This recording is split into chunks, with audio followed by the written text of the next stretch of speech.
Galera, tudo jóia? Então, como prometido, agora a gente vai pegar um novo assunto, e é um assunto bacana, é um assunto bastante cobrado pelas bancas, de forma geral, e também pela sua. A gente vai trabalhar aqui um pouquinho o reconhecimento de classes gramaticais. E por que isso é tão importante em concurso? Porque a gente está falando aqui de morfologia, e a morfologia simplesmente é a base da língua portuguesa. Eu ouso dizer que se você não sabe morfologia, você não sabe nada. Você precisa sim identificar um substantivo, um adjetivo, um numeral, um pronome, um artigo, até porque a matéria que mais cai em todas as provas é a análise sintática. Só que a análise, ela nunca foi sintática. Você já viu isso aqui com a gente? Ela é morfossintática. Você precisa ver a quem o camarada está ligado morfologicamente, ou seja, a qual classe gramatical ele está ligado, para aí sim classificar sintaticamente. Então, a base gramatical é muito importante. Fora que as bancas adoram cobrar a identificação de um termo morfologicamente. E aqui, numa questão apenas, a gente vai conseguir perceber como a sua banca gosta de trabalhar alguns aspectos. Então, se liga só. As palavras destacadas em os resultados mostraram que pessoas preferem atividades práticas sozinhas e atividades hedônicas pertencem, respectivamente, a quais classes de palavras? E aí o camarada começa com o os. Vamos lá. Por que o cara faz isso? Porque simplesmente o os pode ter três funções morfológicas. Ele pode ser um artigo definido, ele pode ser um pronome oblíquo átono e ele pode ser também um pronome demonstrativo. Quando o os vai ser necessariamente um artigo definido? Quando ele estiver ligado a um substantivo. Quando o os vai ser um pronome oblíquo? Quando ele estiver ligado a um verbo. E aí, de cara, eu já vou fazer umas reflexões sobre essas duas afirmações que eu acabei de mencionar. O artigo, ele necessariamente precisa estar acompanhando um substantivo por um motivo muito simples. Ele serve para isso. Tanto que eu posso ter o substantivo sem o artigo, mas eu jamais teria um artigo sem o substantivo. Jamais, pois o artigo ele sempre vem para acompanhar o nome, que é o substantivo. Tanto que, sintaticamente, o artigo, em qualquer local da frase, sempre vai ser sintaticamente um adjunto adnominal. Por quê? Porque ele estará sempre junto do nome. Então, morfologicamente, gramaticalmente, artigo definido e sintaticamente ele vai ser um adjunto adnominal. Agora, o pronome oblíquo, ele tem de estar ligado a um verbo, por quê? Quando a gente pensa no pronome pessoal, a gente tem uma divisão. A gente tem o pronome pessoal do caso reto e o pronome pessoal oblíquo. Por que se chama pronome pessoal do caso reto? Porque ele auxilia de forma reta a conjugação verbal. Eu digo eu canto, tu cantas, ele canta, nós cantamos, vós cantais, eles cantam. Então, este pronome pessoal do caso reto sempre assumiu a função de quê? De sujeito. Eu canto. Quem é que canta? Eu. Tu cantas, quem é que canta? Tu. Então, sempre assumiu a função de sujeito. Logo, o pronome oblíquo sempre vai assumir a função de objeto. E quem é o objeto? É aquele elemento que é exigido pelo verbo. Pois para cada ação que eu pratico, tem sempre alguém que vai sofrer ou ser alvo da ação. Então, pensa comigo. Para cada ação que eu pratico, eu quem? Sujeito. Vai ter sempre alguém que vai sofrer ou ser alvo da ação. Quem é que vai sofrer ou ser alvo da ação? É o objeto. Então, se é um objeto, ele vai ser complemento de quem? Do verbo. É um complemento verbal. Por isso que precisa estar ligado a quem? Ao verbo. Ok? Então, vai funcionar como objeto, sintaticamente, esse pronome oblíquo. E o pronome demonstrativo? Ele não estará ligado a um substantivo, ele não estará ligado a um verbo, e eu ainda vou conseguir substituir pela palavra aqueles, para demonstrar de fato que é um pronome demonstrativo. Agora, vamos ver como é que isso funciona na prática. Eu boto assim, os meninos quebraram uma janela. Neste momento, eu pergunto a vocês, o os está ou não está ligado à palavra meninos? Está. E qual é a classe gramatical da palavra meninos? É um substantivo. Se está ligado a um substantivo, automaticamente eu já sei que aqui é um artigo definido. Agora, é claro, poderia ser um artigo indefinido. Se você olhar, ó, quebraram uma janela. Vamos analisar sintaticamente a estrutura. Eu acho o verbo, pergunto a ele quem é o sujeito. Essa estrutura aqui, ó, os meninos, tudo isso é o sujeito. Meninos é o substantivo sem preposição, então é o núcleo do sujeito. E o os é o artigo que acompanha meninos, então sintaticamente é um adjunto adnominal. O verbo, nesse contexto, ele é um verbo transitivo direto, pois quem quebra, quebra alguma coisa. Beleza, verbo transitivo direto. E uma janela é um objeto direto. Quem é o núcleo daquele objeto? Janela, que é um substantivo. E este uma está acompanhando esse substantivo. Portanto, aqui eu tenho um artigo. Agora, este artigo aqui, sintaticamente, também vai ser o quê? Um adjunto adnominal, porque o artigo sempre é um adjunto adnominal. Agora, este artigo é um artigo indefinido. E aí é bom que a gente já mata logo esse conceito. Qual é a diferença do artigo definido para o artigo indefinido? Vamos lá. O artigo definido, ele serve para determinar. Então, ele vai falar de pessoa ou coisa conhecida no universo do texto. Já o artigo indefinido, ele indetermina. Então, ele não vai especificar. Então, ele vai falar de pessoa ou coisa desconhecida no universo do texto. Como é que isso vai funcionar? Imagina que aqui eu tenho a Maria. A Maria. Maria é minha aluna. E ela vai entrar pela primeira vez no universo do texto. Pela primeira vez. Se ela vai entrar pela primeira vez, ela obviamente será o quê? Desconhecida. Então eu digo assim, ó, eu tenho uma aluna que está de blusa branca. Beleza. Comecei o texto, digo que tem uma aluna que está de blusa branca. Agora ela vai entrar pela segunda vez. Se ela vai entrar pela segunda vez, ela já passou a ser o quê? Conhecida. Então, obrigatoriamente, eu vou ter que usar um artigo definido. Então, eu vou dizer assim, a aluna que está de blusa branca está de calça vermelha.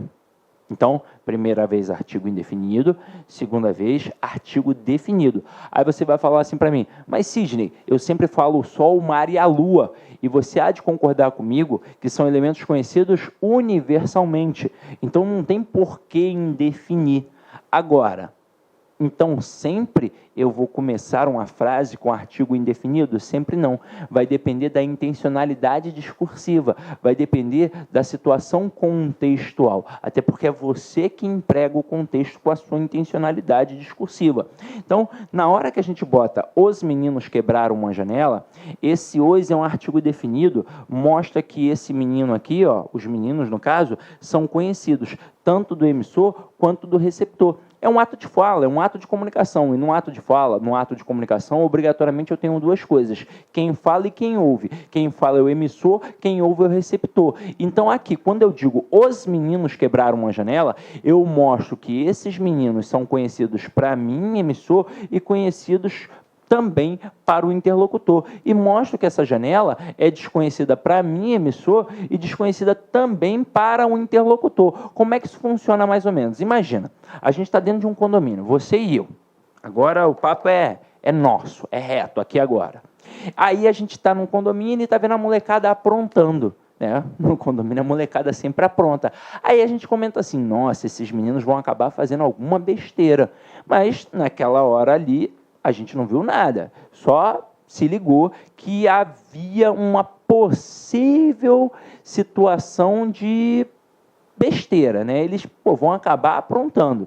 Aí no dia seguinte eu vou e chego para você, poxa, irmão, os meninos quebraram a janela. Que meninos são esses?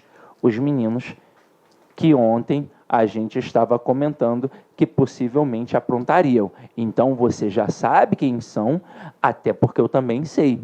Agora, quando eu digo quebraram uma janela, foi uma janela qualquer. Eu não sei qual foi a janela. Não sei se foi a janela do bloco 1, do bloco 2, não sei se foi do quinto andar, do oitavo andar, eu não sei. Então, por isso ali é um artigo indefinido. Aí você vai dizer assim para mim, mas professor, eu confundi esse uma com um numeral, porque parece muito que é só uma janela e não duas. Vamos lá, tudo depende da intenção. Da mesma forma que eu confundo hoje com 3 classes gramaticais, o uma, artigo indefinido, também pode ser confundido com 3 classes gramaticais. Detalhe, o uma e o né? Agora, quais são as 3 classes? A gente tem a possibilidade de pronome indefinido, de numeral e de artigo indefinido. Quando vai ser um pronome indefinido obrigatoriamente? Quando ele estiver composto num par, que é a expressão um e outro, um ou outro, ou então uma e outra, ou então uma ou outra. Eu digo assim, uma ou outra mutilações aconteceram. Então, neste momento, o que acontece? Quando eu tenho uma e outra, ou uma ou outra, ambos os elementos, tanto uma quanto outra, serão pronomes indefinidos. Pronto, acabou. Aí, em prova, obviamente, o cara ele quer te derrubar com a questão do numeral e do artigo indefinido, porque essa questão do pronome indefinido é fácil. O cara gravou que tem que ter esse par, pronto, ele não erra mais. Agora, qual é o bizu para diferenciar o pronome, o artigo indefinido do numeral? É porque um numeral precisa ter um outro elemento vindo junto, que são as palavras só, somente, apenas. Então, se eu dissesse assim, ó, os meninos quebraram só uma janela, os meninos quebraram apenas uma janela, os meninos quebraram somente uma janela, aí esse uma seria um numeral, para mostrar que foi apenas uma janela e não 2, 3, 4 e por aí vai. Então, aí, a intenção do cara é mostrar que foi um numeral de fato. Agora, quando o cara não coloca, quando ele expõe do jeito que eu botei aqui, ó, os meninos quebraram uma janela, a intenção do cara que está falando não é mostrar que foi só uma janela, não. É mostrar que foi uma janela qualquer, que ele não sabe qual foi a janela especificamente. Até porque ele ficou sabendo. Alguém falou para ele. Ele não viu. Tá entendendo? Por exemplo, eu estou em casa, aí, sei lá, sou amigo do porteiro, o porteiro. Pô, seu Sidney, aquele menino que você sempre comenta, pô, quebraram uma janela. Então, nesse momento, quando ele expõe assim para mim, ele não me disse em qual andar foi, em qual bloco foi. Então, quando eu for passar para você, eu vou passar da forma que me passaram, porque eu também não sei qual foi a janela. Agora, se eu tivesse visto, eu ia, por exemplo, ver que foi a janela do bloco 1, a janela do 504 do bloco 1. Aí eu ia chegar para você e ia falar como? Aí, os meninos quebraram a janela do 504 no bloco 1. Então, nesse momento, eu mostro que eu conheço a janela. Então, tá vendo? O artigo, ele é pequenininho, mas ele é potente. Ele mostra diversas coisas, principalmente entrando na seara da interpretação. Então, tem que ter muito cuidado com ele. Até aí, tá dominado, não tá? Então, beleza. Agora, a gente vai ver como é que funciona a questão do pronome oblíquo. Eu boto assim, ó. Comprei-os ontem. Neste momento, estruturalmente falando, eu quero que você observe, esse hoje está ligado a algum substantivo? Não, não está, não tem um substantivo aqui. Agora, imagina o seguinte, se eu tivesse colocado, comprei os sapatos ontem, aí o os estaria ligado a sapatos e seria um artigo definido para mostrar que é um elemento conhecido. Mas esse os, que é um pronome oblíquo, e se é um pronome, ele trabalha para quem? Para o nome, que é o substantivo. Então, na maioria das vezes, ele vem aliás, ele sempre trabalha como um processo coesivo. Ele é o principal elemento da coesão referencial. O que é a coesão referencial? É quando um elemento do texto faz referência a um outro no intuito de evitar a repetição. Até porque eu sempre friso isso. Na fala, eu posso várias vezes repetir o mesmo termo e ninguém vai estranhar. Mas na escrita, se eu repito, eu demonstro pobreza de vocabulário. Então, neste momento, esse hoje, dentro de um texto, obviamente, ele vai fazer o quê? A substituição de uma estrutura substantivada. Tanto é que várias questões de concurso colocam assim: comprei os sapatos. Destaca os sapatos e pede para você substituir por um pronome equivalente. Como o verbo é um verbo transitivo direto, você não consegue botar o ler, pois o ler, ele sempre atrelado ao verbo, vai funcionar como um objeto indireto. Aí você bota o hoje, que sempre vai funcionar como objeto direto. E por que eu estou falando isso? Porque o verbo comprar é um verbo transitivo direto. Quem compra, compra alguma coisa. Então, neste momento, o hoje, por não estar ligado a um substantivo e sim ligado a um verbo, ele gramaticalmente, morfologicamente, funciona como um pronome oblíquo átono. E sintaticamente, já que ele está ligado ao verbo, ele tem que ter a função que o verbo exige. Como o verbo aqui é um verbo transitivo direto, afinal de contas, quem compra, compra alguma coisa, o pronome os, que obviamente está substituindo um substantivo, vai ter a mesma função que o substantivo teria, porque é uma exigência do verbo, então vai funcionar como um objeto direto. Até aí, tudo bem? Tranquilo, né? Agora, olha a próxima frase. Eu boto assim: os que estudam passam na prova. Neste momento, eu quero que você olhe para a relação dos elementos. Esse hoje, por um acaso, está fazendo referência a algum substantivo? Não, não está. Ele, por um acaso, está atrelado de forma direta, assim, a um verbo? Não. Então, só restou para ele o quê? A função de pronome demonstrativo. E aí, para dar aquela confirmada final, diz para mim, dá ou não dá para eu pegar e botar assim, ó, aqueles que estudam passam na prova. Dá. Então, eu matei que aqui eu tenho um pronome demonstrativo. Aí você vai dizer assim para mim, mas Sidney, eu posso confundir, não é?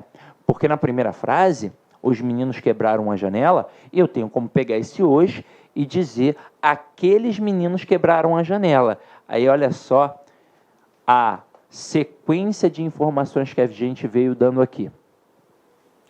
Esse hoje, ele está ligado a um substantivo. Então, não vou tentar substituir por pronome aqueles. Se ele já está ligado a um substantivo, ele já é um artigo definido. Agora, aqui, não está ligado a substantivo. Por isso, eu tento fazer a troca pelo aqueles apenas para confirmar que é um pronome demonstrativo. Até aí, tudo bem, não é? Então, a gente viu aqui todas as possibilidades. Então, vamos lá. Vou apagar, anota aí, tá? E vou voltar para a questão. Vou apagar para não ficar poluído visualmente.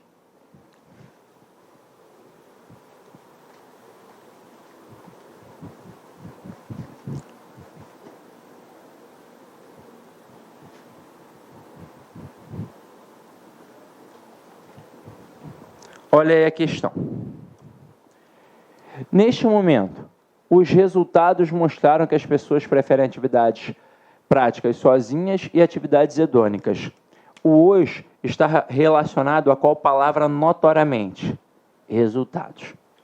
Então, se já está ligado a um elemento, eu já sei que não é pronome demonstrativo. Ponto pacífico. Agora, resultados é verbo ou é substantivo? É substantivo. Tanto que se eu perguntar para o verbo ali quem é que mostrou alguma coisa, a resposta vai ser os resultados. Os resultados vai funcionar sintaticamente como um sujeito. Resultados, gramaticalmente, vai ser um substantivo. Logo, sintaticamente, vai ser o núcleo do sujeito. E esse hoje, por estar acompanhando um substantivo, ele vai ser um artigo definido. E, sintaticamente, um adjunto adnominal. Então, o primeiro a gente matou. Agora, vem o quê? E se você já fez questões da Sesgran Rio, você já reparou que este camaradinho aqui, ele sempre cai na tua prova. Ele é, como eu digo, o primo do verbo haver. O verbo haver, ele sempre cai em provas. O que também sempre vai cair. Só que aí, para nossa sorte, a Sesgran Rio, ela não é exagerada nas funções do que.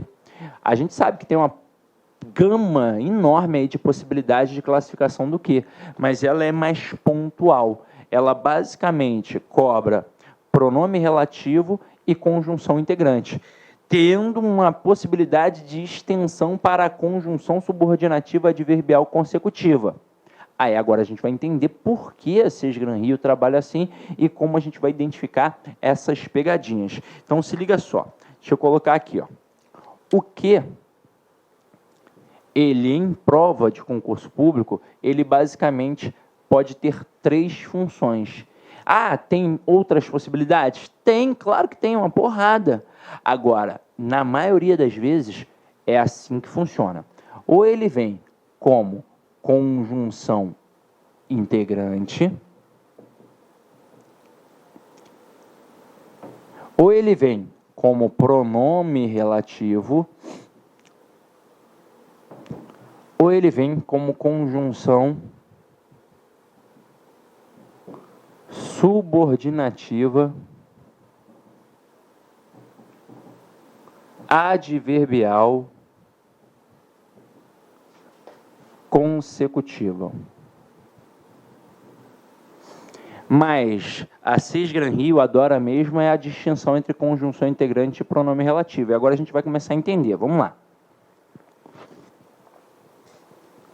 Primeiro, por que essas 3 funções morfológicas do que sempre caem em provas? Por um motivo muito óbvio.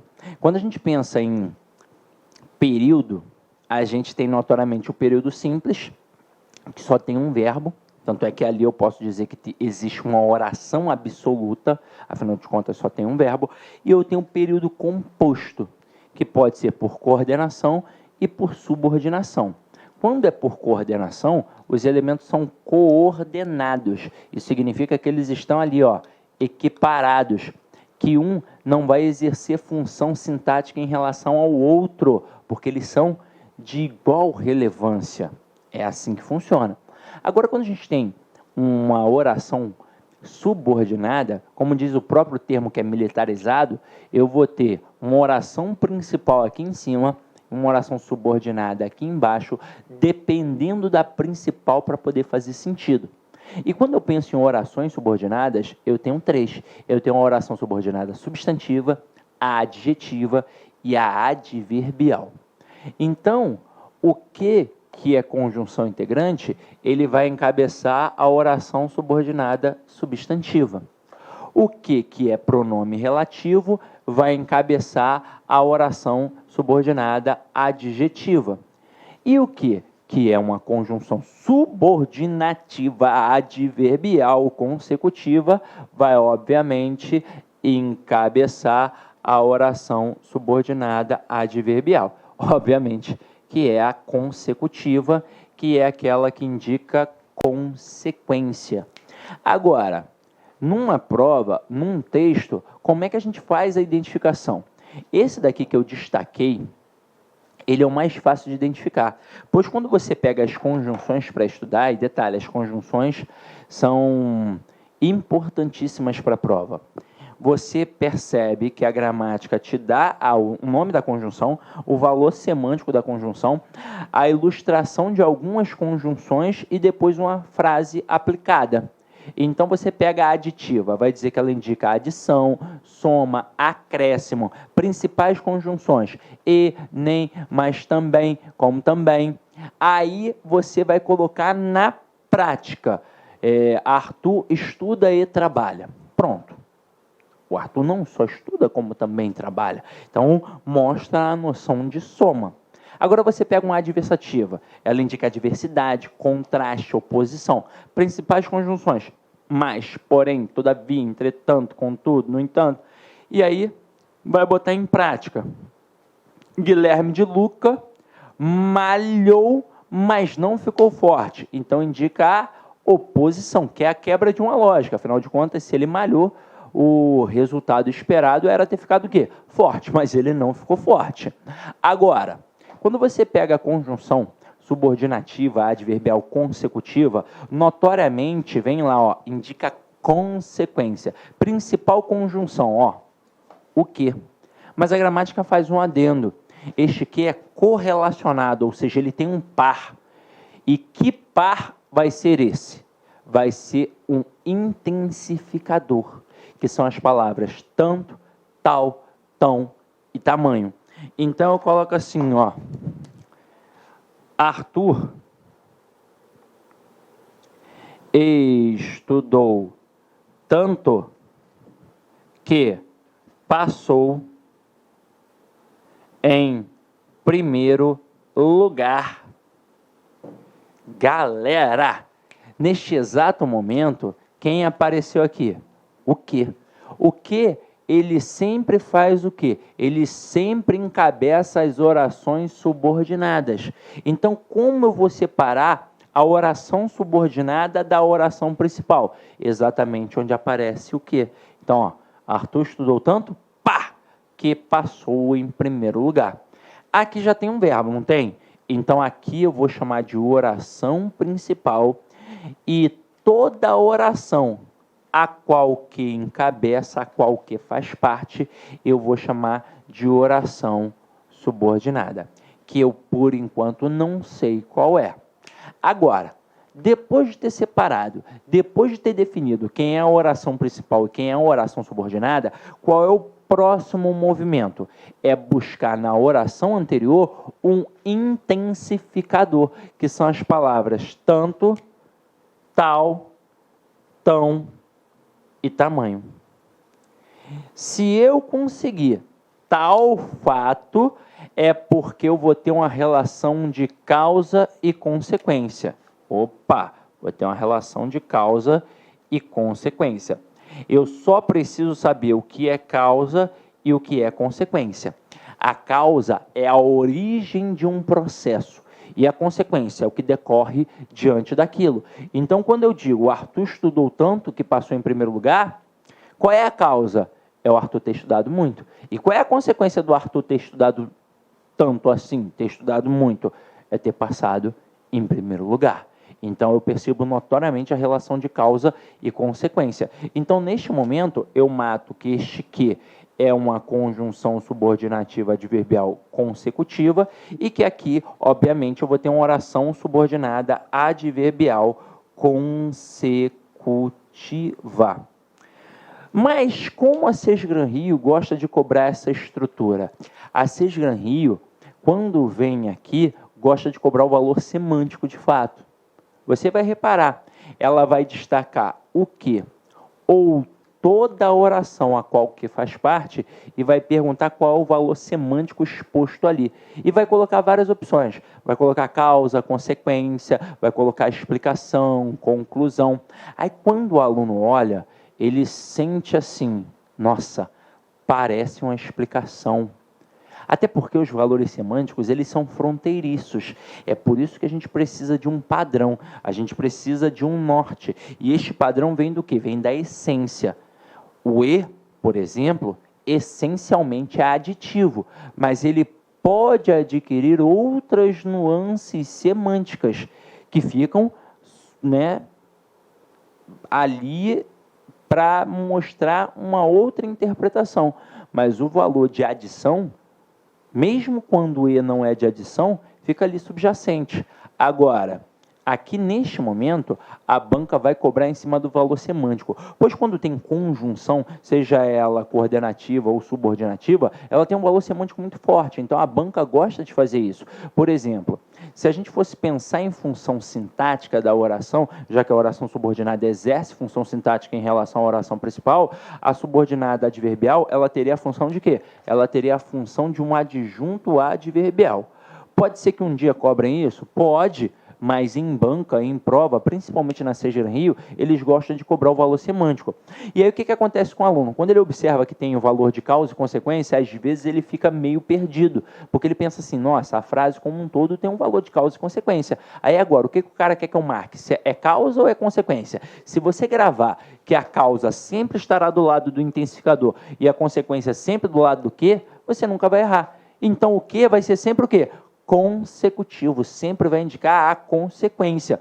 Aí se liga no que eu vou fazer aqui agora, ó. Eu acabei de fazer, ó, um T grandão, ou seja, um tesão. E onde tem tesão tem o quê? Tem consequência. É o macetinho do tesão, tá? Então você não erra mais aqui. Agora, observando isso, você vai perceber que depois que a gente aprende, se torna o quê? Se torna fácil. Aí por isso a Seja Rio adora cobrar conjunção integrante e pronome relativo. Aí você deve estar em casa e deve estar pensando assim, mas professor, eu aprendi um macetinho na escola que dá para pegar o que e trocar pela palavra isso e mata que é conjunção integrante. Aí dá para eu dizer, Arthur estudou tanto isso, mas não é o primeiro movimento. O primeiro movimento, depois que você separa a oração, é sempre buscar o intensificador. Buscou, matou, que é conjunção consecutiva. Agora, se não tiver, aí é que você vai buscar as outras possibilidades. Vou botar aqui duas frases para a gente analisar. Ó. Desejo que vocês arrebentem na prova. Não é para vocês serem arrebentados na prova não, tá? É para vocês arrebentarem. Aí, neste momento, agora, eu vou botar uma outra frasezinha assim, ó. Os alunos que estudam passam na prova. Vamos atentar para o que acontece aqui com o que nas duas ocorrências. Primeira coisa, olha a primeira frase aqui agora que a gente vai analisar. Desejo que vocês arrebentem na prova. Onde é que eu separo a oração principal da subordinada? Exatamente onde tem o que. Então, ó, desejo que. Neste momento, aqui já tem um verbo, então eu tenho uma oração principal. E tudo que tem aqui atrelado ao que vai ser a nossa chamada oração subordinada. Agora, o que eu vou fazer? Eu vou olhar para a oração anterior e vou buscar um intensificador. Tem algum intensificador aqui? Tem as palavras tanto, tal, tanto e tamanho? Não tem. Não tem tão, tal, tanto e tamanho. Não tem. Então, já anotei que não é a consecutiva. E aí, nesse momento, eu vou ficar na dúvida se é conjunção integrante ou pronome relativo. E qual é a principal diferença entre eles? É que o pronome relativo, ele sempre faz o quê? Referência a termo anterior. Sempre, sempre, sempre, sempre. Eu, inclusive, nem preciso de macete. É só tentar olhar aqui, tentar perceber. Este que está fazendo referência a algum termo anterior? Não. Então, não vai ser pronome relativo. Logo, vai ser conjunção integrante. Ah, mas, professor, eu fiquei nervoso na hora da prova e eu não sei se eu estava enxergando bem ou não. Tem algum macete para facilitar a minha vida? Aí, na escola, por exemplo, a gente aprende alguns macetes. A gente aprende a pegar o que e substituir por o qual ou a qual, e aí a gente mata que é um pronome relativo. Eu, Sidney, particularmente, não gosto deste macete. Porque se você dá 50 frases para um menino de 11 anos e pede para ele substituir o que por o qual a qual, ele vai fazer isso nas 50 frases, mesmo quando não for possível. Mas na cabeça dele vai ser possível. Então, se não funciona adequadamente para um menino de 11 anos, pode ser que não funcione para um candidato que está há 10 anos sem estudar a língua portuguesa. Às vezes, você ainda é um cara que está ali com tudo fresquinho, terminou o ensino médio há pouco tempo, terminou a faculdade há pouco tempo, já tem o hábito de estudar todos os dias. Mas, às vezes, o camarada se distanciou um pouco da escola, ficou um tempo sem estudar, só trabalhando ali, cuidando da vida que é extremamente atribulada, e aí decidiu voltar para estudar. Nossa! distância é muito grande, 10 anos sem estudar, vai demorar um tempo até pegar no tranco. E aí, nesse momento, se ele for fazer um macete do o, qual, a qual, não vai funcionar para ele também. Aí tem um segundo macete, que é macete também, não é uma regra, tá? Mas eu gosto mais, que é um macete de pegar o que e toda a oração a qual o que faz parte e substituir pela palavra isso. E eu gosto quando é pela palavra isso. Eu vou te mostrar por que este macete é bacana para o candidato que tem uma certa dificuldade. Eu aqui vou ter uma conjunção integrante. Por que uma conjunção integrante? Porque ela integra a oração principal à oração subordinada substantiva. Ela serve apenas de elo para fazer esta ligação da principal à subordinada. Agora, se você não consegue enxergar, você pega o que e toda a oração a qual ele faz parte e substitua pela palavra isso. Aí olha só porque eu prefiro a palavra isso. Tem gente que fala assim, substitui pela palavra isto. Não, a palavra isso é a melhor. Porque você percebe, olha só que é uma oração subordinada, substantiva, encabeçada pela conjunção, integrante. O cara que criou isso foi um gênio. Não fui eu que criei isso, não. Eu já havia isso quando eu era moleque na escola. Então, quem criou isso provavelmente foi a famosa tia Teteia, que fez diversas criações pedagógicas. A gente acha que o Bechara inventou isso, que Celso Kuhn inventou isso. Nada, foi a tia na escola. Elas eram sinistras. Agora, nesse momento, eu matei que o que é uma conjunção integrante e que aqui eu tenho uma oração subordinada substantiva. Agora, quando eles colocam a oração subordinada substantiva em prova, das duas, uma. Ou eles querem apenas a identificação da conjunção integrante, ou eles vão querer a classificação da oração, porque ela tem muitas funções sintáticas. Com a oração subordinada adverbial, ela exerce sempre a função de adjunta adverbial. Da mesma forma que a oração subordinada adjetiva também só exerce uma função, só que agora ela vai exercer apenas a função de adjunto adnominal. Mas quando eu pego a oração subordinada substantiva, ela exerce pelo menos 6 funções sintáticas. Ela pode exercer a função de sujeito, a função de objeto direto, a função de objeto indireto, a função de complemento nominal, a função de aposto e a função de predicativo. Então, neste momento, é óbvio que o avaliador vai querer te perguntar essa função. Mas a gente parte do pressuposto que o aluno, ao chegar ao período composto, ele já aprendeu, na verdade, todo o período simples. Então, você já sabe o que é um sujeito, já sabe o que é um objeto direto, já sabe o que é um objeto indireto, já sabe o que é um complemento nominal. Então, teoricamente, fica fácil para você agora nesse momento. Aí, o que você vai perceber? Você vai perceber que esta oração, que a gente acabou de substituir pela palavra isso, ela está relacionada ao verbo desejar. Olha como é que é fácil a classificação. Quem deseja, deseja alguma coisa. Então, aqui, eu tenho um verbo transitivo direto. O que o verbo transitivo direto sempre pede? Ele sempre pede um objeto direto, sempre. Então, o nome da oração é enorme e talvez assustador. É uma oração subordinada, substantiva, objetiva direta. Mas, no final das contas, é apenas um objeto direto que, por um acaso, tem uma oração. Tanto é que a prova pode chamar de objeto direto oracional, porque tem oração, tem verbo. Ok? Até aí, tudo bem, não é?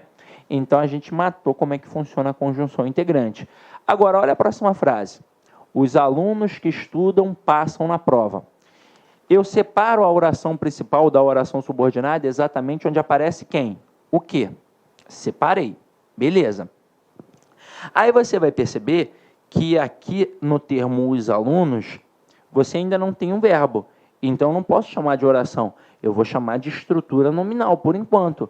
Mas aí o que aconteceu? Onde é que vai ficar a oração subordinada? Ela provavelmente está no meio da principal. Como é que eu vou fazer para saber quem é o verbo da principal e quem é o verbo da subordinada? É simples. O primeiro verbo que aparece depois do que, ele é o verbo da oração subordinada. A partir do próximo, é o verbo da oração principal.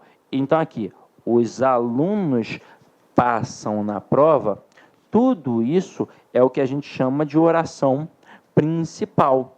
E que estudam vai ser a oração subordinada, que eu, por enquanto, não sei qual é. Aí, depois que eu separo as orações, qual é o primeiro movimento que eu faço? Eu busco sempre um intensificador. Achei? Não, não achei. Ah, então agora eu vou ver se é uma conjunção integrante ou é um pronome relativo. E olha só como é que é fácil ver que é um pronome relativo. Quando eu peguei o que na frase desejo que vocês arrebentem na prova, eu não consegui ver uma relação a um elemento anterior. Agora aqui, quem é que estuda? Os alunos. Tá vendo como é que não precisa de macete? Não precisa. E aí você percebe que está fazendo referência a um termo anterior, você mata que é um pronome relativo. E mesmo não tendo essa certeza, tenta fazer um macetinho do isso e veja se vai ser uma frase agradável aos seus ouvidos. Quando eu coloco desejo isso, é mole. Imagina, você está no dia a dia, conversando com um amigo, o amigo aponta, por exemplo, para uma moto, aquela Harley Davidson, bonitona, pô, aquela de mais de 100 mil reais. Aí o cara aponta e fala assim, desejo isso. Neste momento, o que acontece com a palavra isso? Que notoriamente é um pronome demonstrativo. Ele está na função de substantivo. É por isso que o macete funciona, porque ele está na posição de um substantivo. Eu poderia ter dito desejo aquela moto. Então, ao substituir pelo isso, pelo apontamento, eu percebo que é um pronome que está na função de substantivo. Por isso a gente mata que é uma oração subordinada substantiva. Agora, aqui, você consegue imaginar uma frase que faça sentido da seguinte forma, ó, os alunos isso passam na prova. Não, né? Parece papo de maluco, você não entende. Ih, tá doidão, né? Coisa e tal. Não é assim não, Sidney. Então, nesse momento, você mata que é pronome relativo e não conjunção integrante. E aí, para matar a cobra e mostrar o pau, você está percebendo que está fazendo notoriamente referência a um termo anterior. Então, você já matou que é pronome relativo, logo a oração é subordinada adjetiva. Agora, quando é a oração subordinada adjetiva, sempre vai assumir a função de quê? De adjunta de nominal, seja ela restritiva ou explicativa, tanto faz, porque a adjetiva explicativa, ela parece muito um aposto, fica entre vírgulas, pode ser retirada, até porque todo termo explicativo na língua portuguesa vem entre vírgulas, porque ele pode ser de fato retirado. Aí o aluno confunde com a função de aposto, e óbvio que a banca ela vem para matar, roubar e destruir. Então ela quer acabar com a tua vida. Então vai ter lá a função aposto, mas sempre vai ser o quê? Uma adjunta de nominal. Não importa se ela é restritiva ou explicativa. Mas em provas, como é que funciona a questão da classificação? Muito mais simples do que de fato é o assunto. Basta você olhar para a questão da pontuação. Não tem vírgula, é restritiva. Tem vírgula, é explicativa. Então aqui, está com ou sem vírgula? Está sem. Então, ela é uma restritiva. Ela indica uma restrição, uma limitação. Agora, interpretativamente, o que de fato isso quer dizer? Vamos lá. Quando eu coloco os alunos que estudam passam na prova, eu te pergunto, é qualquer aluno que passa na prova? Não, somente aqueles que estudam. Apenas aqueles que estudam. Então, significa que o aluno que não estuda não vai passar na prova. Então, esta estrutura ela é de suma importância para o entendimento da frase como um todo. É por isso que ela não tem vírgula, porque ela não pode ser retirada. Então, aqui eu tenho a oração subordinada adjetiva restritiva. Ok? Então, agora, depois de ter visto tudo isso, a gente vai voltar para a questão para olhar o danado do que, tá? Então, vamos lá. Vamos lá, deixa eu apagar aqui para não ficar poluído visualmente.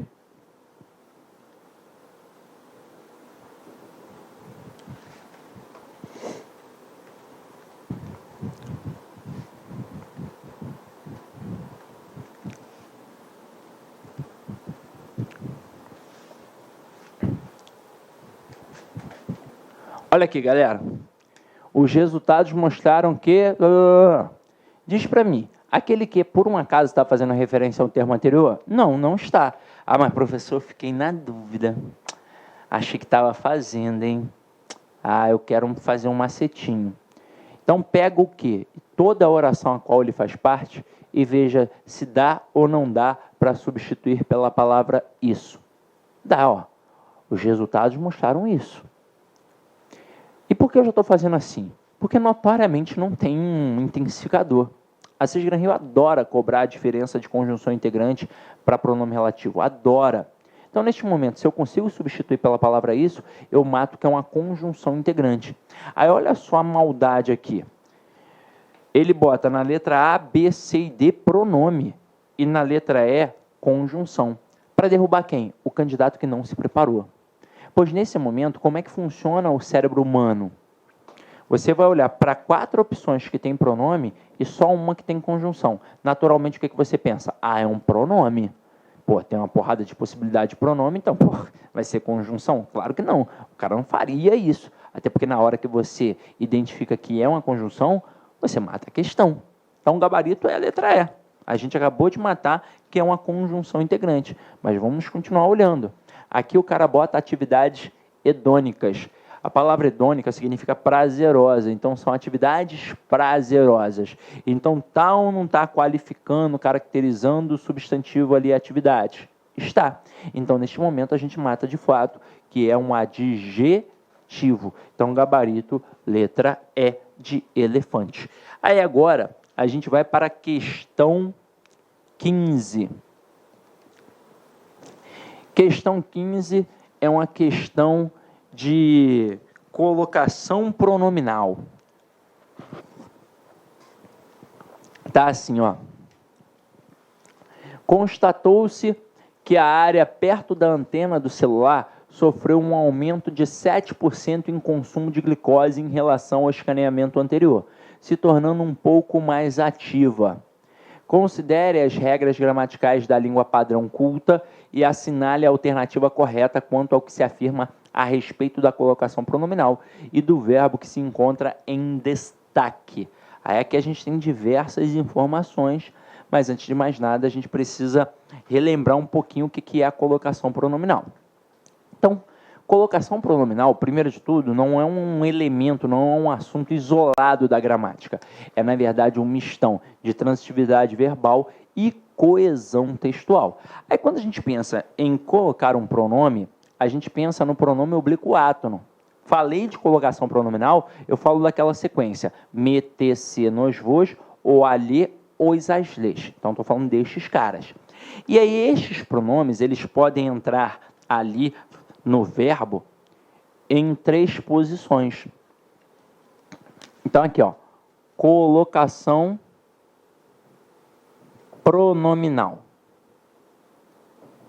Existem 3 situações. Eu tenho aquilo que a gente chama de próclise, ou fator proclítico.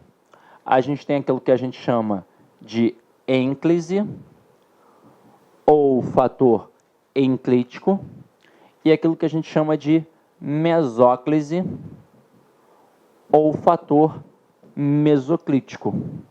Neste momento, qual é a posição deste pronome? Quando é uma próclise, vai ficar antes do verbo. Quando é uma ênclise, vai ficar depois do verbo. E quando é uma mesóclise, vai ficar no meio do verbo.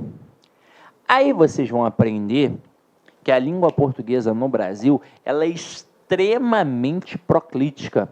Por quê? Para ser uma ênclise, o verbo deve estar, assim, na essência, obrigatoriamente no início da estrutura, no início do período. E por que eu tenho que ter a ênclise ali? Porque eu não posso ter, por exemplo, uma próclise quando o verbo está no início do período. Porque a gente não pode começar uma frase com pronome pessoal oblíquo átono. Você escutou isso a vida inteira. E por que não, Sidney? Por que não? Ora, porque ele é átono. Então, ele não tem tonicidade. Ele precisa se apoiar na tonicidade da palavra. Então, como é que eu vou começar uma frase com ele se ele não tem em quem se apoiar? Esta é a regra. Agora, para ser mesóclise, é mais difícil ainda, porque além de estar no início do período, o verbo ainda tem de estar no futuro. Ou seja, se o verbo está no meio da frase, existe uma possibilidade muito grande de ter uma próclise obrigatória ou então um caso facultativo. Uma possibilidade muito grande. Agora, para a gente entender a questão da colocação pronominal, que é algo puxado para o aluno, pois se você pegar o capítulo de colocação pronominal numa gramática ou num livro de língua portuguesa, você vai ver que é um capítulo enorme, enorme, várias regras. A gente vai aqui definir isso em 3 regrinhas.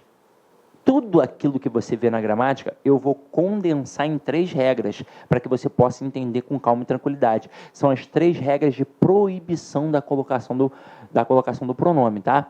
Então acompanha aqui comigo. Vou escrever no quadro para você anotar também, ó.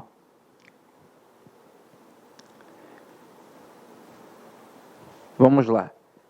3 regras de proibição. Primeira, não pode colocar o POA, pronome oblíquo átono, no início do período. Mas eu vou estender. Não é necessariamente no início do período, é no início de uma estrutura. Então, se está lá uma frase, vem uma vírgula, e logo após essa vírgula vem um verbo que tenha um pronome, eu não posso começar com o pronome, porque vai começar uma nova estrutura, vai encabeçar uma nova oração. Então, naquele momento, eu não posso começar com um pronome. Eu não vou poder fazer a próclise. Eu vou ter que ter uma ênclise ou uma mesóclise, dependendo da estrutura. Agora, observa como é que acontece, porque isso derruba a gente na prova. Eu colocaria assim, ó, me empresta o caderno. No dia a dia é assim que a gente fala. A gente não se preocupa com essas regras de colocação pronominal. A gente quer se comunicar o tempo todo. O tempo todo. Poxa, a palavra tu, a gente não flexiona. A gente fala o tu como se fosse o você. Tu vai, ou seja, você vai. Ninguém fala tu vais. Ninguém fala isso. Então, agora, aqui, ó, se eu não posso começar, não posso colocar o pronome pessoal oblíquo átono no início do período, o que eu vou fazer? Eu não vou colocar antes do verbo, eu vou colocar depois do verbo. Então, aqui a frase correta vai ser empresta-me o caderno. Beleza, matei aqui. Agora vamos para a segunda regra de proibição. A segunda regra é: não pode colocar o pronome oblíquo átono, o POA, depois do verbo no futuro. Aí observa a frase que eu vou botar aqui, ó. Seguirei-te sempre. Aí o aluno fala assim para mim: ah, mas professor, ali tem o sempre, que é um advérbio de tempo, e o advérbio é uma palavra atrativa. Então, sim, tá certo, né? O pronome tem que ficar ali depois do verbo para ficar mais próximo da palavra atrativa. Não. Quando a gente fala em palavra atrativa, ela obrigatoriamente atrai para antes do verbo, formando a próclise, nunca para depois do verbo. Ué, mas por quê? Porque, na verdade, o nome certo da palavra é palavra de fator proclítico. Ou seja, é para formar de fato a próclise. Nós, professores, é que didaticamente ou vulgarmente chamamos de palavras atrativas, para que o aluno possa entender mais facilmente isso na época da escola. Até porque em concurso público eu já poderia falar claramente palavras de fator proclítico. Mas quando você está no ensino fundamental ou no ensino médio, você tem que pegar um pouco mais leve com a criança. E aí você fala palavra atrativa. Só que você aprendeu isso a vida inteira e aí os professores continuam falando assim no preparatório para concurso também. Porque isso é o natural para você. Agora, quando a gente fala que é uma palavra de fator proclítico, você entende que a palavra atrativa jamais vai atrair para depois do verbo. Obrigatoriamente ela só pode atrair para antes do verbo. Então não importa que eu sempre esteja aqui depois do verbo. Agora, é claro que se eu pegasse este sempre e colocasse antes do verbo, aí sim eu teria uma palavra atrativa, uma palavra de fator proclítico. Aí eu colocaria sempre te seguirei. Aí beleza. Só que é o seguinte, aqui não tem nada antes. A frase está começando com um verbo. A princípio, a gente tem a ênclise, quando o verbo está no início do período. Só que o verbo aqui está no futuro. E pelas regras de proibição, eu não posso colocar um pronome depois de um verbo no futuro. Mas caramba, se eu não posso colocar depois e eu não posso colocar antes, porque eu estaria começando uma frase com pronome pessoal oblíquo átono, onde é que, afinal de contas, eu vou botar? Agora no meio do verbo. E onde é que vai ser o meio do verbo necessariamente? Na estrutura infinitiva, neste Rzinho aqui. Eu vou cortar o verbo onde aparece o R. Vou colocar o pronome ali e depois eu finalizo com o resto do verbo. Então vai ficar assim, ó, seguir, ei sempre. Beleza, né? Aí agora a gente vai para a terceira regra de proibição. Terceira regra de proibição é assim, ó, não pode colocar o pronome oblíquo átono depois do verbo no particípio, que é aquele verbinho com a terminação em ado e ido. Aí eu boto assim, ó, tenho procurado-te todos os dias. Este verbo não é um verbo no particípio? Eu não posso colocar o pronome nunca depois do verbo no particípio. Aí o que eu vou fazer? Vou ter que jogar para antes. Só que eu não posso colocar no início da frase, porque eu não posso começar uma frase com pronome pessoal oblíquo átono. Aí, como eu tenho aqui um tempo composto, eu vou jogar no meio desse tempo composto. Então, vai ficar assim, ó. Tenho te procurado todos os dias. Aí existe uma pergunta muito comum que o aluno faz. Professor, o hífen aí, ele é facultativo ou é obrigatório quando está no meio assim de dois verbos? Quando a gente tem aí um tempo composto, uma locução verbal. Este hífen, ele é facultativo. Mas a sua retirada altera a estrutura. Altera. Vou botar aqui, ó, sem o hífen para você ver.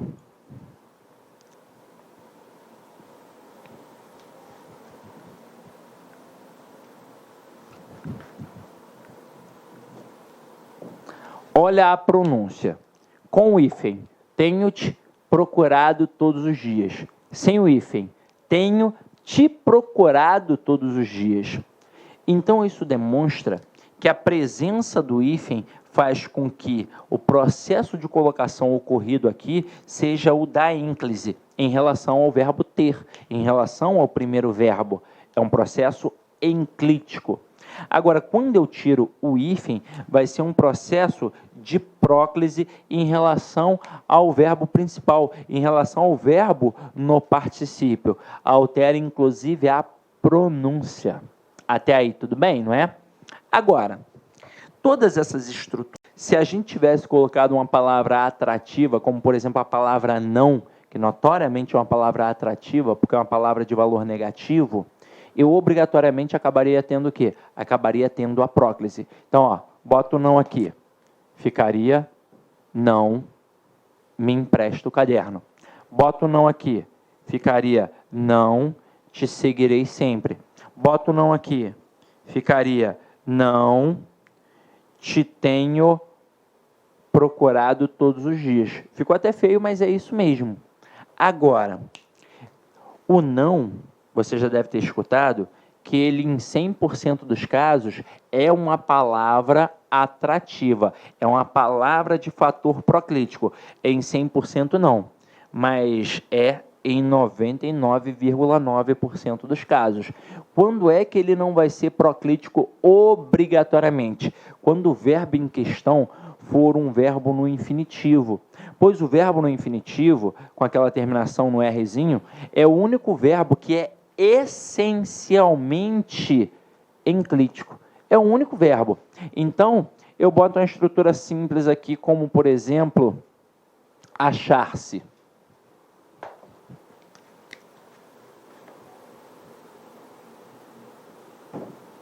Se eu colocar o não aqui antes, eu não necessariamente preciso ter uma próclise. Eu posso continuar tendo a ênclise. Eu posso dizer não achar-se. Até aí tudo bem. Só que ele o não ele é tão forte que mesmo o verbo no infinitivo sendo essencialmente enclítico, ele aqui abre uma margem para uma segunda reescritura. E aí a gente colocaria não se achar. Então, aqui o processo de colocação pronominal é facultativo. Tanto faz ter a ênclise ou a próclise. Mas se liga que não vai ser a próclise obrigatória, mesmo tendo não, mesmo tendo uma palavra atrativa antes. Até aí tudo bem, não é?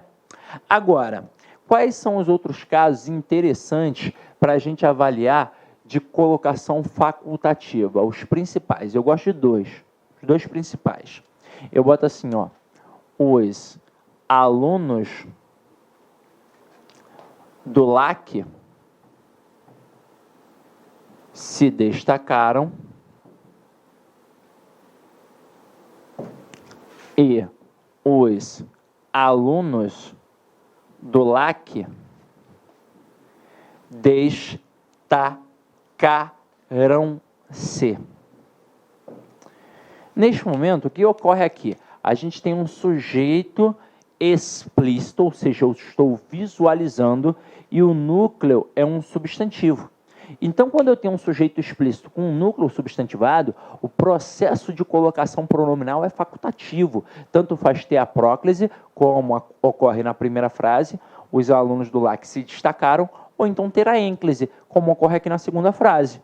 Os alunos do LAC destacaram-se. Esse processo é facultativo para todos os gramáticos. Agora, um outro facultativo interessante seria assim, eu te amo e eu amo-te. Por que eu mencionei este daqui especificamente? Porque muito candidato que fez, às vezes, um preparatório militar, estudou uma gramática não tão boa, aprendeu em algum momento da vida que o pronome pessoal do caso reto é atrativo. E não é. Nunca foi e nunca será. Nunca foi e nunca será. O que ocorre é uma confusão por conta da estrutura do eu vi ela. Quando eu coloco eu vi ela no contexto informal, beleza. Mas para o padrão culto da língua não dá, porque tem uma quebra de estrutura sintática, em que eu tenho sujeito, verbo e objeto. Eu hoje mesmo já mencionei que o pronome oblíquo sempre assume a função de quê? De objeto. E o pronome pessoal do caso reto, sempre a função de sujeito. Então o eu está na função de sujeito, então até aí tudo bem. Mas o ela está na função de objeto direto, não pode. Então vou substituir por um pronome oblíquo equivalente. Então, a princípio, o que o cara faz? Ou bota eu via, ou eu a vi. Só que é o seguinte, eu posso perguntar isso para qualquer aluno, que ele vai falar assim, professor, para mim o certo é eu a vi. E de fato é. Só que isso trouxe uma confusão muito grande. Fez muita gente pensar que o eu era atrativo. Por isso, a opção correta foi eu a vi. Mas não é. O que ocorreu aqui foi uma confusão prosódica que acarretou uma confusão semântica. Pois no contexto informal, quando eu digo eu vi ela, qual é o meu intuito? É dizer que eu já vi, pronto e acabou. Então eu tenho um pretérito perfeito do indicativo. Pronto. passado completamente realizado. Agora, se eu colocar eu via, parece que eu estou dando um prolongamento na ação, parece que eu tenho um pretérito imperfeito. Então, para não ter essa confusão, a gente opta apenas pela construção eu a vi, que aí eu mostro que eu já vi, pronto, acabou, então um passado completamente realizado é um pretérito perfeito do indicativo. Mas é só por isso. Mas ele não é atrativo. Tanto que eu posso dizer, eu te amo e eu amo-te. Então aqui o processo de colocação pronominal também é facultativo, ok? Agora, para você relembrar um pouquinho aí quais são as palavras de fator proclítico, ou se preferir as palavras atrativas, anota para não esquecer, ó, palavras atrativas. São elas as palavras negativas, os pronomes indefinidos, os pronomes relativos, os advérbios, e aí você já está vendo que tem muita coisa, né? Mas tem mais ainda. As conjunções subordinativas, tanto as integrantes quanto as adverbiais, então é coisa pra dedéu, e também as frases optativas, que são aquelas frases que exprimem desejo, que Deus te proteja, que Deus te ajude, geralmente de cunho religioso. Agora, com isso, com todas essas opções aqui, você vai perceber que a palavra que, independentemente da sua função morfológica, ela sempre vai ser atrativa. A palavra que e a palavra formada pelo que é o porquê. Também vai ser o quê? Sempre atrativo. Aí eu vou lembrar até de uma brincadeirinha que a galera faz assim, filo porque quilo, não tem? Ah, filo porque quilo tá tranquilo, não é, professor? Porque quando eu tenho palavras formadas por R, S e Z, eu corto o R, o S e o Z e acrescento L, e aí vai ficar filo porque quilo. Só que é o seguinte, filo porque quilo tá errado. Pois, afinal de contas, o que e o porquê são sempre palavras atrativas. Então, o certo é filo porque o quis. Então, neste momento, eu mato como é que funciona essa questão da atração, ok? Aí agora a gente pode pegar a questão aqui e executar tranquilamente. Tranquilamente. Vamos lá, ó. Pelo menos o que a gente precisava saber para essa questão já está aqui, ó, dominado, ó. Olha o que acontece. Veio uma vírgula e o cara começou com um pronome. Não está no início de uma estrutura? Então não pode ter a próclise. Neste caso aqui, eu vou ter a ênclise obrigatoriamente. Então vai ficar tornando-se um pouco mais ativa, pois está no início de uma estrutura. Aí a gente vai olhar as opções. Letra A, o pronome está em posição de mesóclise. Não, posição de mesóclise é no meio do verbo. Letra B, o pronome está em posição de ênclise. Ele deveria estar em posição de ênclise, mas na frase do enunciado ele está em posição de próclise, então não é a alternativa. Letra C, por estar após a vírgula e iniciando a oração, o pronome deveria estar após o verbo. Opa, esse é o gabarito letra C. Aí olha o que ele fala na D. O verbo por estar no gerúndio jamais poderia iniciar a oração. Não, nada a ver, né? E letra E. Esse uso é facultativo na língua escrita. Facultativo não. Aqui a ênclise é obrigatória. Então, gabarito, letra C de casa. Então, galera, a gente vai parar aqui. até porque a nossa próxima questão já pega um outro assuntozinho.